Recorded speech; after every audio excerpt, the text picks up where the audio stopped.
So one of my subscriber told me yesterday that I have seen some people are earning 30 plus points, 45 points. How it is possible, as you have already told that we can have only 11 arcade points with 10 games per month. How they are doing it? Can you tell? Is there any other way to earn more points? So here in this video we'll talk about it. But before we start, make sure to subscribe to the channel and to like the video. Coming to the topic directly, how they are earning more points. So here, if we just see the point system, how we can earn more points just by completing skill badges. Now what are skill badges? It is a series of lab including a challenge lab. Let me show you how does the skill badge look like. So let's have a demo. This is how a level game badge looks like, and this is how a trivia game badge looks like, and this is how a skill badge looks like. Okay, it's a small rectangle part. Okay, and it contains most of the labs. If I just open over here, you can clearly see it contains a amount of 4 to 5 labs including a challenge lab. Okay, so people are using skill badges to earn more points, but you are saying that avoid skill badges to only in the facilitator program. Then why they are doing? Basically, some of the participants are having exams in May and April, so they want to earn as many points they can earn before the exam starts so that they can continue on their studies. That's why they are completing the skill badges. But for completing skill badges, we require some credits. Now, how we'll get the credits in this video, we'll talk about it. Let me just show you. See, for example, here it requires 1 credit. For some labs, it may require 5 to 10 credits. So how will be getting the credits? All things will be covered in this video.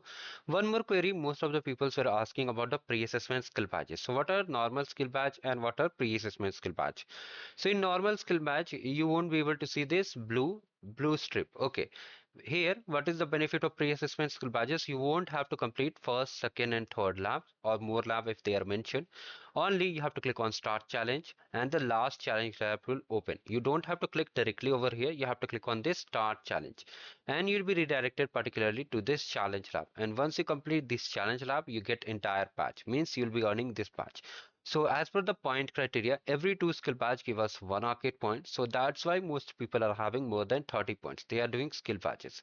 Now, how you'll find the skill badges? Is there any way? You can navigate to the catalog also, or you can just refer to the master sheet. Here you can see here monthly games. Monthly games means whichever games are listed over here, including all the trivias are available. If you just see, let me just open it, and you have to just click on this pre-assessment skill badges. Total we have 92 labs. So by doing 92 labs, you get 92 badges. So you can just calculate the points, how many points will be having. So total you are having 46 arcade points with just skill badges only, and remaining will be done throughout the cohort. Now here you can see all these labs are there and just next to it is the solution guide. Similarly for the arcade games, all the games are listed over here as solution next to it. So you have to simply open it and just complete it. Now coming to the credits, how will find it? You have to come to the playlist section. You can just check the video description. I have shared the credit link here. If I come to the cohort 1 video, okay, this is our cohort one entire place. Whatever query you are having from leaderboard to how many points you can earn, most of you are thinking how many points we can earn. Can we earn 95 points in the entire cohort or not? I have covered all things in this video. You can watch it. What are skill badges? What are lab free courses? And what are arcade games? I have covered this also over here.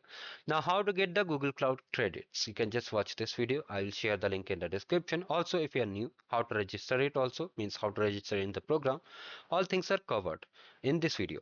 Now coming to the main topic that most of you are saying, that avoid skill badges now complete in the facilitator program. Okay, so should we avoid or should we complete? See, if you are having a major exam, you can complete skill badges. I've already provided you the credits.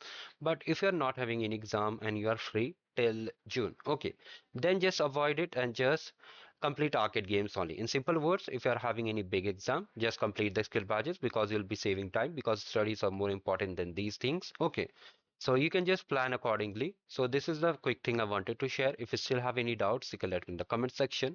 Thank you. Have a great day ahead. For more queries, just comment down below.